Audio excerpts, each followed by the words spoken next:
Nisa Jaini Putri dengan nomor NIM 2009311. Baiklah, hari ini kita akan belajar mengenai siklus hidup katak.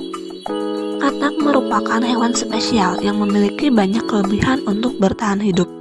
Bagaimana tidak, mereka hidup di dua alam atau amfibi, yakni hidup di darat dan di air sekaligus. Katak juga memiliki proses tumbuh kembang yang berbeda dengan hewan lainnya, di mana katak dapat mengalami metamorfosis. Metamorfosis sendiri merupakan proses perkembangan hewan dari lahir sampai dewasa, yang mana proses tersebut menyebabkan perubahan sel dan diferensiasi sel yang sangat berbeda. Katak awalnya hanya berbentuk kecebong atau berudu dan hanya dapat hidup di air. Namun setelah bermetamorfosis, barulah katak bisa hidup di dua tempat. Secara umum, metamorfosis katak terbagi ke dalam 4 fase, yakni ada fase telur, kemudian kedua ada fase kecebong atau berudu, ketiga ada fase katak muda, dan terakhir keempat ada fase katak dewasa. Nah, berikut ini akan dijelaskan mengenai fase-fase metamorfosis pada katak. Katak mengalami proses metamorfosis dimulai dari telur. Pertama, katak jantan akan membuahi katak betina. Setelah itu, katak betina akan meletakkan telurnya di dalam kubangan air yang menurut mereka aman.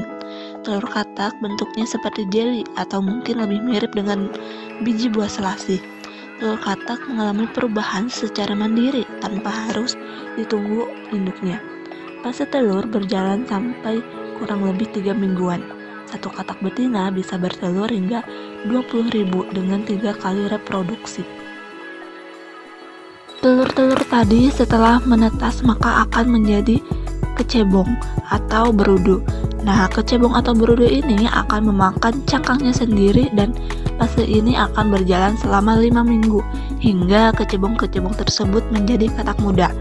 Nah, dengan menetasnya telur-telur katak menjadi berudu atau kecebong yang secara tampilannya itu mirip dengan ikan gendut sebelum akhirnya perlahan-lahan memiliki kaki belakang, lalu diikuti dengan tumbuhnya kaki depan, kemudian menghilangnya ekor dan bergantinya insang dengan paru-paru. Setelah masanya, berudu ini akan melompat ke darat sebagai katak muda.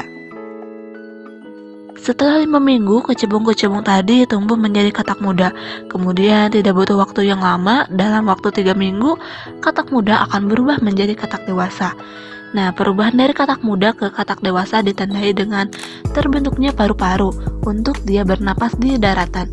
Otomatis insang akan menghilang dan si katak akan mengalami perubahan yang drastis. Nah, tepat 11 minggu setelah telur diletakkan oleh induknya dan mengalami proses metamorfosis, akhirnya berubah menjadi katak dewasa. Katak dewasa telah memiliki paru-paru yang berfungsi sebagai alat pernapasan di darat. Kaki-kakinya tumbuh kuat dan memiliki selaput antar setiap jarinya, sementara ekornya telah benar-benar menghilang. Sekian pembahasan mengenai siklus hidup katak. Jangan lupa untuk terus subscribe YouTube channel ini dan juga nyalakan notifikasinya untuk melihat video lainnya. Sampai jumpa.